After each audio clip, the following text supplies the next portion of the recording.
Gabriela Party List, idideklarang panalo ng COMELEC. Gago! Grabe namang sistema ng halalan o eleksyon dito sa atin. Idideklara ng COMELEC sa pamumuno ni Garcia ang Gabriela Party List. Wow, hanep. Samantalang ang Duterte Youth na ibinoto ng 2 milyong Pilipino, diniskwalipikan nyo dahil may pending case, ika nyo nga. Ang Gabriela Party List ba? Tapos na ang kanilang mga pending case din? Mr. Chairman Garcia, ginagawa nyo bang katatawa ang mga Pilipino?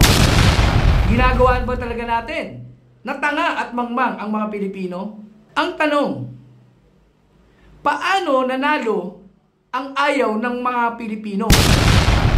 Sagrado pa ba ang boto? Sagrado pa ba ang gusto ng mga Pilipino? Ingat!